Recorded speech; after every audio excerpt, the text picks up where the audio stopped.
Hi bosses, this is part 2 of Alex Hormozi's $100 million money model book, where I reveal which money model I used to make $60 million. This should make you a lot of money and take away a lot of anxiety and give you a lot of peaceful night's sleep. Perhaps you're like me. I was struggling. I was actually sweating, wondering where next month's sales were going to come from. I would make some sales, and what about the rest of the month? I was on the edge. I had to make payroll. My nut was $100,000 per month. I needed sales, and I needed them every month.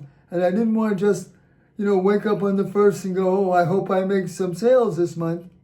I needed continuous sales, continuous money, continual cash flow. Cash flow is king. So I was on the proverbial financial hamster's wheel, and it's no fun going round and around. And I could not see a way out of it. I doubted my choices, my abilities, all the products I invented. I just could not sell products on a regular basis. And worse, everyone around me that I knew in the computer electronics industry were selling products and going to Hawaii. And I'm like, what do they know that I don't know? I better figure this out. So there I was, stuck behind my desk. Does that sound familiar? Like, you think you're the only one. I came up with my own money model, which Alex happens to mention in his book. Same thing, he calls it the continuous model. I call it an APO, annual purchase order. But mine has some really unique and novel twists to it that you're really going to love. It is really easy, and it's the coup de grace. My customers kept on paying me for my efforts, and it was on autopilot. So what it is, it's an annual purchase order with monthly releases. And let me tell you how it works. So buckle up and let's get into it. This is BossMakers Academy, and I am Stan. I did this for over 20 years, 12,000 customers, sold over 100 million products. That's a lot of products because of the APO. So continue to watch, because I want you to be highly successful. And if you keep on watching all the videos, I want you to be boss of your entire industry, and you can make it happen. I have confidence in you. Just keep on watching the videos, and you are going to learn everything that I learned in over 20 years of manufacturing. Well, first of all, great products do not necessarily fly off the shelf. Great products can be stuck on the shelf through a lack of marketing or sales or, money models. And even better, great marketing can help a second-rate product be sold the best. So let me tell you how it works. I invented this product here. It's a cleaning card used to clean credit card readers. Yes, everywhere you use your credit card, I was there. Banks, hotels, motels, you name it, retail, gasoline stations, everywhere you use your credit card. I also invented about 300 other products, but people were not buying that head cleaning card. So here is the idea that I came up with, and it might be a good idea to write this down. So I had a customer that would buy 1,000 of those cards on a monthly basis. But at the beginning of the next month, I always wondered, are they going to buy again? So what I did was I took that 1,000 card order, multiplied it by 12,000 cards. I gave them the 12,000 piece price. So their cost came down, but I shipped them out on a regular monthly basis because I had a purchase order. Now the terms work like this. They give us an order for 12,000 pieces. We ship equal quantity every month. We invoice for that month. We don't invoice for the whole year. We invoice for that specific month. And what we do is when we ship out, let's say January 1st orders, we put February 1st back on the shelf. So we always have 30 days of their orders sitting on the shelf. Now here's what happens. We ship out January 1. They call us January 15th. Hey Stan, we ran out of product. Can you make some for us? We already have February sitting on the shelf, so we ship that out the same day. They love it. Then what might happen is, along comes June. They give us the call and say, hey, Stan, we're up to our eyeballs in products. Don't ship, or can you hold off on June? No problem. You know what happens then to the purchase order? Instead of it going from January through December, we just extend it to the following year, January. If they skip 3 months in the 12-month period, we extend it till March. And in addition, month 9 into the contract, and this is where it gets really sweet, okay? Month 9 in the contract, we then approach them for next year's annual purchase order, which takes them, let's say, about a month. So by October, we now have next year's 12-month purchase order in our hands. A competitor comes along, calls them up, let's say October, because it's 2 months out from the end of the contract, and they tell the competitor, we're already signed up with Stan for the following year. The poor competitor can't get their foot in the door with any of our customers. And if they call up any other time during the year, June, we have a contract till December. Call them up in February, contract till December. So that's why they tend to call, a couple of months before the contract expires. Too late for them. We already have a signed contract. Here's another benefit you're going to absolutely love. With these cleaning cards, we like to private label, put their name on the product. But if they just buy 1,000 in January, 1,000 in February, it's not really enough to print their name on the pouch. So what we did was we get a 12,000 piece order, 12,000 card order, we now have passed the private label threshold, which is generally 5,000 to 10,000 of these pieces, depending upon our other orders. So then what we do is with the 12,000 piece order, we can then private label it for them. So now it goes out with their name on it, and they love it. Remember, every company has an ego. They want their name out there. They want their name and their phone number out there. Sometimes our customers, they just merely wanted a part number on it, or they wanted to have reorder instructions for their associates. So there's always something that a customer can print on this pouch, and they love it. Or maybe a certain way they want their associates or their customers to use the product. It works out fantastic. And that is why we bumped as many customers we could out of our 12,000 customers into our APO program, and then put them into the private label program.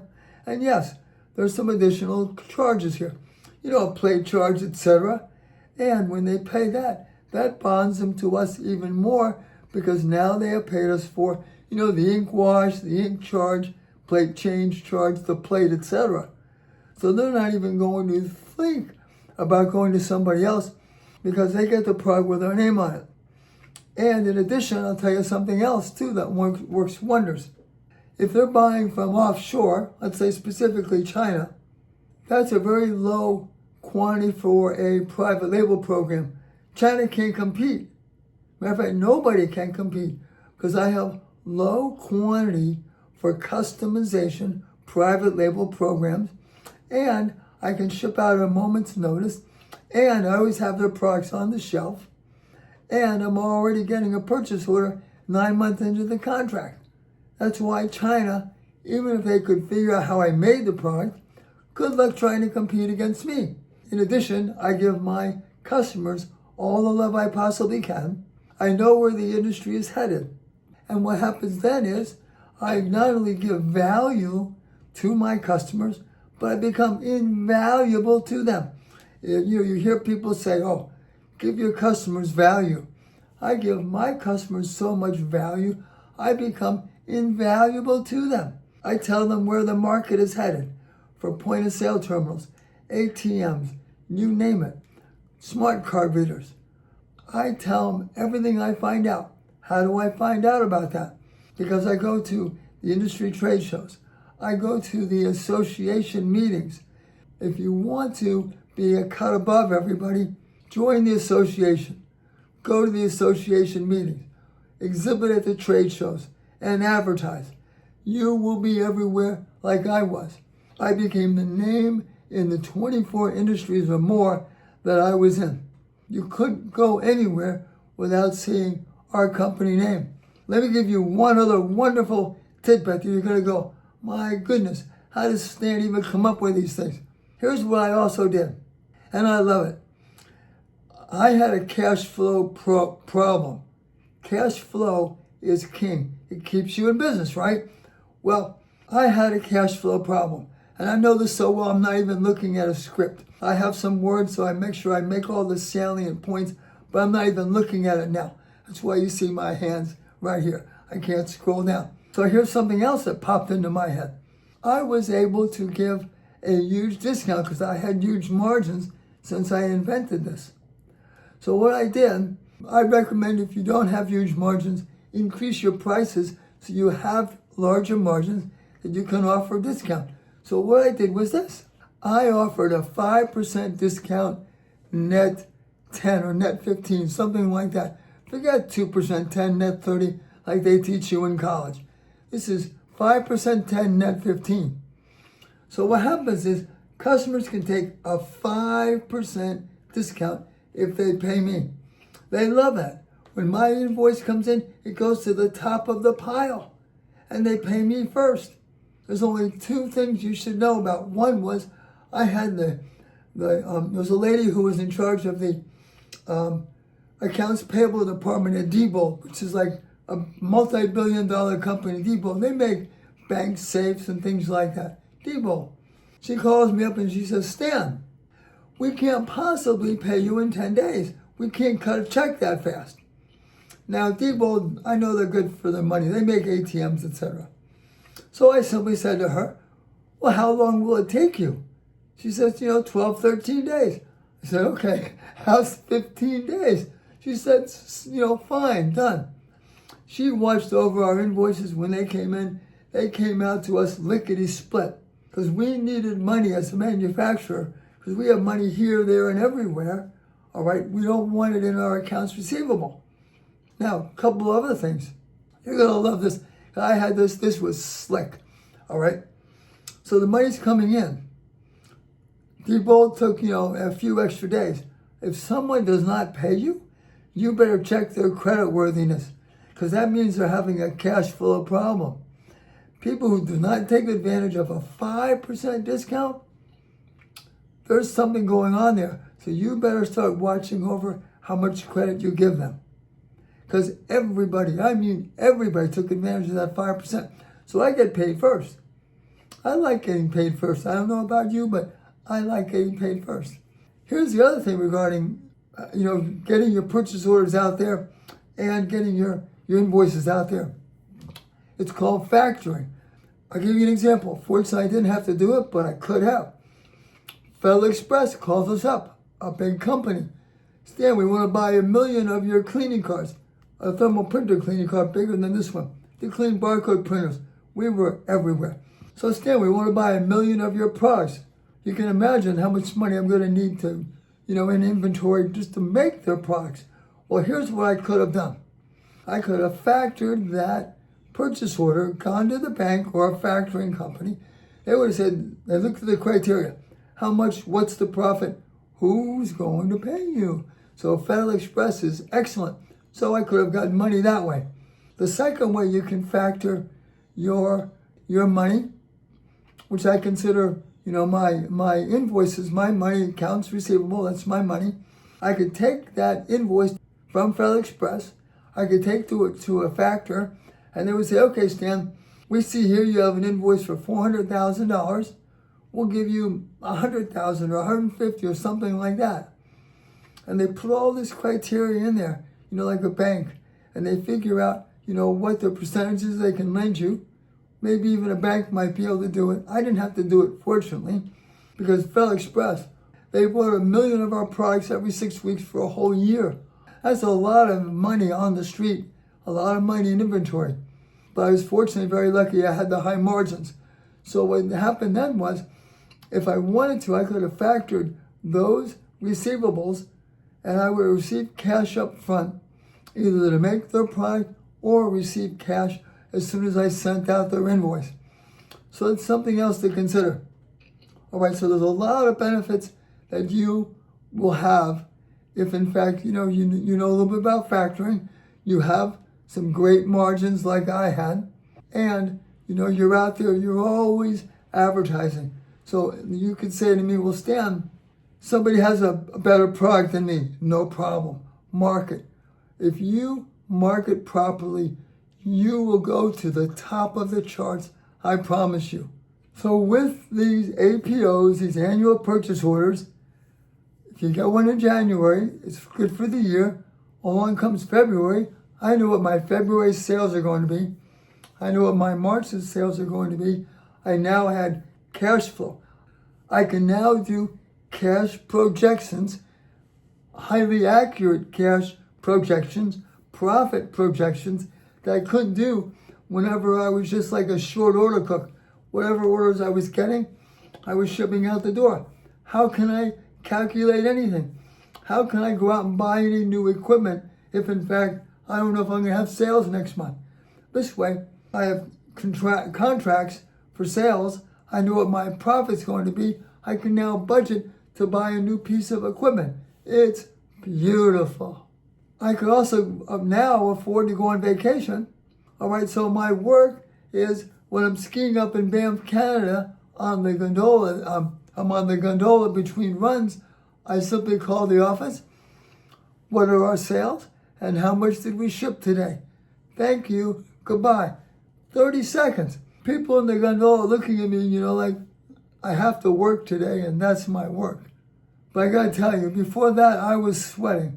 After that, I really lowered my dry cleaning bills. Something else that's also important is your customers love working with you. A lot of customers do not like swapping, vendors from A to B because they know you, they know what it's like to work with you, they know your products, their people and their customers know your products as well. So remember something, normalization creates opportunity, all right? You want the same consistency. People like loyalty. Like, I'll give you an example. You go to the gym. Somebody at the gym helps you work out. You see your doctor. The doctor knows you. All right, a chiropractor knows you. People are the same way. They like regularity. They like loyalty. They want uniformity. People are habitual. This is what you're doing. This is what you're providing to them as well as to yourself.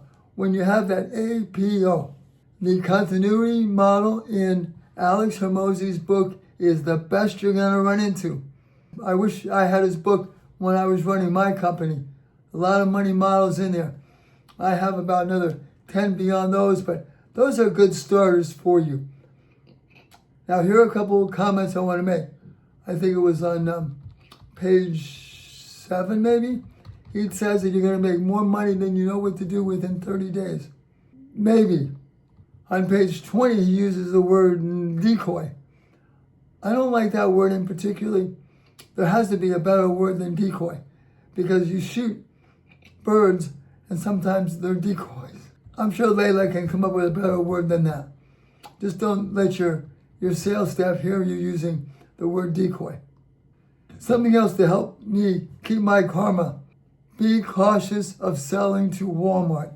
I had a lot of CEOs that came over to me and they said, Stan, be careful if you sell your product to Walmart. So therefore, always be aware of competition. Alex talks about gyms. Well, what would he do if LA Fitness moves around the corner from him? So you always have to have, your head to the ground to listen and see if there's something headed your way. Here's something else I thought of, and always try to be creative. Like Steve Jobs said, in the computer industry, we just call him Steve. Steve says, think outside the box. I say, Steve, what box? I don't see a box. So you have to really, just let your imagination run wild. You will come up with a lot of great ideas, no interruptions, laser focused thoughts, and they will come to you. Now, let me give you a thought that I have. What happens in the gym? People go in the gym, they're working out, they get hurt, right? It seems to me a natural bonus addition, a natural product, if you will, would be accidental insurance. Accident insurance. It's cheap, easy to qualify for, and if somebody gets hurt at the gym, they're covered. It's another money model and could really be big. By the way, if you get any value, which I hope you do, because some of these are really great, excellent tips and tricks that I personally use and develop, please hit the share, like, subscribe button below. Sorry about my voice. You could tell in the beginning it was good. If you do have any questions, ask them below, because as you know, a direct question deserves a direct answer. There'll also be a link below where you can follow it and you can send me a private message, a private email directly to me if you wish, especially if you have any questions or concerns about your business that you'd like my advice about. It'll be confidential. The United States needs a manufacturing and a robot czar. We're at that level right now, and I've seen the industry develop. As I tell people, I've lived the past, so I know the future. We are really at, let's say a turning point, if I may say that. Thank you, Charlie. We're at a turning point now for human beings. With robots, and AI. We need to have someone who's a robot czar. Go be a boss, sincerely. Go be a boss, and if you're not a boss, be a boss. Get out there, make your fortune. And right after college, I went to California because at the time, that's what they said, go west, young man, and make your fortune. And that's what I did. So this is BossMakers Academy, and I'm Stan. Welcome. Enjoy yourself. Become a boss. Get out there, bosses. Go get them.